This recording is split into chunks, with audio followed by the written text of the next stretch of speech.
Hey Aries, this is Perry Mortero's daily reading for May 17th, 2022. This is for Aries. Last shuffle here for Aries, okay? We have consciousness of lack, we have status quo. There may be something that you feel that you lack, like when it comes to like your day to day, right? Your basic needs, right?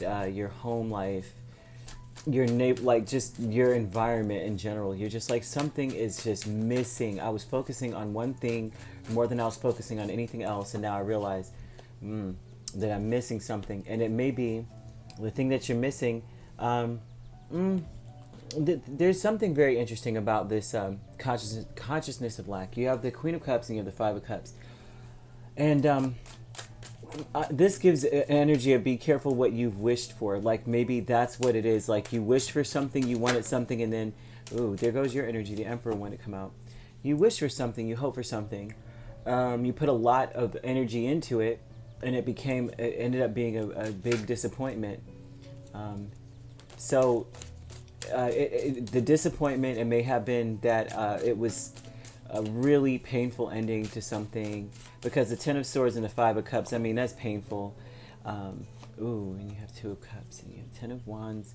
But and this could even be a relationship or a lack thereof, right? You could have focused more on work, like overloading yourself, you know what I mean? Like you're carrying the bulk of the weight.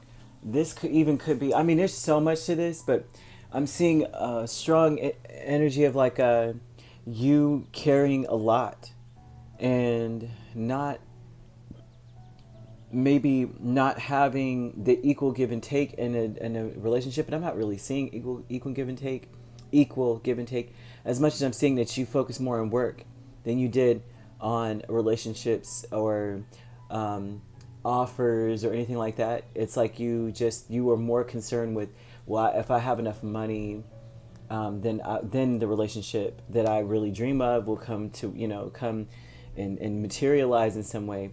But there was some sort of ending here. There's some sort of betrayal. Ten of Swords and the Hangman, they're asking you to see something differently about an ending. Maybe see something differently about just see the situation with clarity, that it would have never materialized the way that you wanted it to in the first place. Uh, Status quo with the Five of Wands and Judgment. This is like being trained. Honestly, this gives me a vibe of like not a teenager. Not that you are a teenager. I mean, some of you guys are. Some people are.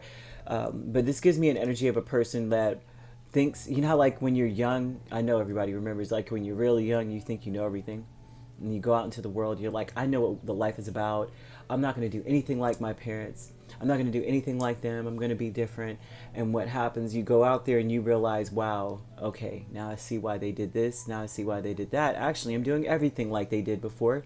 And so this is because this is training and having to revisit something that kicked your butt. You know what I mean? It's like when it came to trying to normalize your life, get yourself in a cycle that would be conducive to like what you find success to be. Transformation with the Nine of Pentacles and the Two of Wands. So this is about now you're changing your direction. I think you're taking better care of yourself. The message is to take better care of yourself. Choose it like that. If you have any decisions to make, it should be whichever one is going to give you the most self-care, which one is going to provide more of an atmosphere of self-love, which is going to do that for you. Okay, and now you're changing. You're not doing this anymore. You're like in your mind. You're changing what you see. Life has taught you many things, and so now you're looking back, and a lot of things that ended or did not work out. It's like they're asking you, if you're not doing this already. There's strong energy of spiritual training, of being taught to see what success means to you, and to change it, like to augment it a little bit, right? So that you're not finding yourself crying, when it's not necessarily crying, but regretful. This is painful. And Ten of Swords is almost like in your mind, it's repetitive, obsessive thinking about something that was really, really jacked up. And So, but not, I mean, it's not obsessive, but this is like something really jacked up happening. It's like, well, they sometimes people say a spiritual death. This is sometimes somebody who feels so bad that they need to be checked on. If you can, you know what I mean. Whenever you see some of the combinations that I'm seeing here, but this just looks like a person who is who life has taught them many lessons, and you're much wiser for it now. All right, Aries. If you'd like to book a personal reading with me, my links are on my page. Peace, love, and light. Take care.